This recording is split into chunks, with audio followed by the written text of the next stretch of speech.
ఓం గణేశాయ నమః. చాణక్య నీతి సుధలో ఒక్కొక్క అధ్యాయం కూడా పూర్తయిన తర్వాత చాణక్యుని యొక్క గొప్పదనాన్ని మనం తెలుసుకునేందుకు ప్రయత్నం చేస్తూ చాణక్య విశిష్టతలు అనేటువంటి శీర్షికను మనం కొనసాగిస్తూ ఉన్నాం. కాబట్టి ఈ 6వ అధ్యాయం పూర్తయిన తర్వాత చాణక్యుని యొక్క గొప్పదనాన్ని మనం తెలుసుకునేందుకు ప్రయత్నం చేస్తూ చాణక్యుని మేధస్సు కేవలం పెద్ద పెద్ద రాజకీయ వ్యూహాలకే పరిమితం కాలేదు. నిత్య జీవితంలో ఎదురయ్యేటువంటి చిక్కు సమస్యలను కూడా ఆయన తన అపారమైనటువంటి తార్కిక జ్ఞానంతో ఎలా పరిష్కరించేవారో చూపేందుకు ఒక అద్భుతమైనటువంటి ఘట్టాన్ని గురించి మనం చెప్పుకుందాం. చాణక్యుడు మగధ సామ్రాజ్యానికి ప్రధానమంత్రిగా ఉన్నటువంటి సమయంలో ఒక రోజున ఆయన న్యాయస్థానంలో ఉండగా 2 వ్యాపారులు ఒక పెద్ద సంచితో వచ్చారు. ఆ సంచి నిండా బంగారు నాణాలు ఉన్నాయి. అందులో మొదటి వ్యక్తి ఈ విధంగా చెప్తున్నాడు, అయ్యా, ఈ సంచి నాది. నేను బజారులో నా బట్టల దుకాణం దగ్గర మరిచిపోయాను.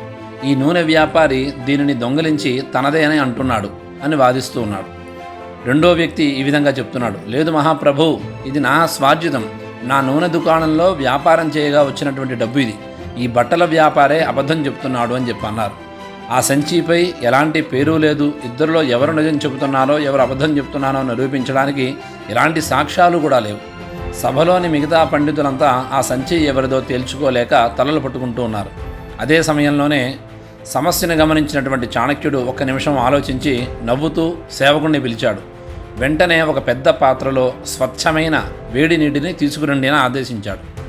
ఆ నీరు రాగానే చాణక్యుడు అందరూ చూస్తూ ఉండగానే ఆ సంచిలోని కొన్ని బంగారు నాణాలను తీసి ఆ వేడి నీటిలో వేశారు. కొద్దిసేపు ఆ నీటిని బాగా పరీక్షగా చూశారు చాణక్యులు వారు. ఆ తరువాత వెంటనే నూనె వ్యాపారి వైపు చూసి తీవ్రమైనటువంటి స్వరంతో, నువ్వు అబద్ధం చెబుతూ ఉన్నావు. ఈ ధనం బట్టల వ్యాపారిదే. రాజద్రోహానికి దొంగతనానికి పాల్పడినందుకు గాను నిన్ను బంధిస్తున్నామని తీర్పు చెప్పాడు. ఆ దెబ్బకు నూనె వ్యాపారి భయపడిపోయి తాను చేసినటువంటి తప్పును ఒప్పుకున్నాడు.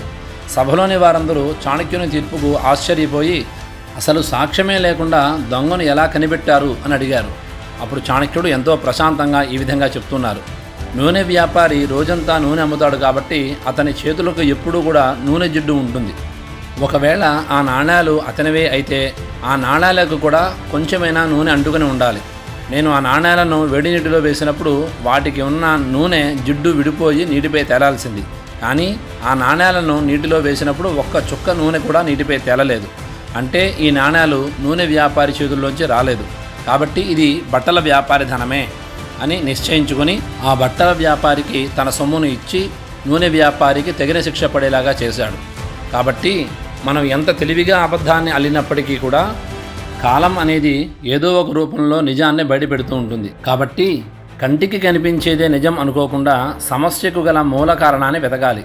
జీవితంలో ఎలాంటి కష్టమైన లేదా చిక్కు సమస్యలు ఎదురైనప్పటికీ కూడా ఆవేశపడకుండా నిశ్శబ్దంగా నిమిషం ఆలోచిస్తే చాణక్యుడి లాంటి మేధోశక్తితో మనం కూడా ఆ సమస్యల నుండి బయటపడవచ్చు.